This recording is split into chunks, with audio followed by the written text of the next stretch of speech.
خوش آمدید گل بوٹے میں آپ کا استقبال ہے۔ پیش ہے مجاہد آزادی سرحدی گاندھی خان عبدالغفار خان پر ایک تحریر۔ اس دیس کی دھرتی نے ایک ایسے سپاہی کو جنم دیا جس نے نہ کسی تلوار سے لڑائی لڑی، نہ توپ کے دہانے پر کھڑا ہوا، لیکن اس نے بدترین ظلم و ستم کی آگ پر صبر و امن کی روشنی پھینکی۔ وہ تھے خان عبدالغفار خان، جنہیں سرحدی گاندھی کے نام سے جانا گیا۔ 6 فروری 1890 کو اتمزئی پشاور کے نزدیک تبھی برطانوی ہندوستان میں زرخیز اور ثقافتی اعتبار سے مضبوط پشتون خاندان میں پیدا ہوئے۔ والد کا نام عبدال بہرام خان تھا، جو زمیندار تھے۔ ابتدائی تعلیم missionary school Edwards mission school میں، جہاں ایک استاد ریورینڈ ویگرام نے انہیں علم کی قدر سکھائی۔ بعد میں انہوں نے علی گڑھ مسلم یونیورسٹی سے تعلیم حاصل کی۔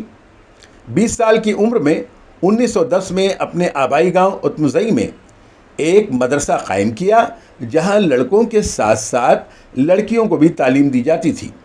1929 میں انہوں نے خدائی خدمتگار تحریک کا آغاز کیا، جسے ریڈ شرٹس کے نام سے جانا جاتا تھا۔ یہ تحریک طاقتور سازشوں کو شکست دیتی، سرکاری ظلم کا جواب صبر و بردباری سے دیتی اور انگریز طاقتوں کے دلوں میں شک پیدا کرتی۔ انہوں نے مہاتما گاندھی کے ساتھ گہری دوستی قائم کی، جہاں وہ حقیقی معنوں میں ستیہ گرہ کے پرچارک بن گئے۔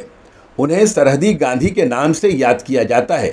1947 میں تقسیم کے خلاف کھڑے ہوئے، جب انگریز سرکار نے بغیر مشورے کے ملک کو تقسیم کرنے کی ضد کی، تو انہوں نے خون کے آنسو روتے ہوئے کہا، آپ نے ہمیں بھیڑیوں کے حوالے کر دیا۔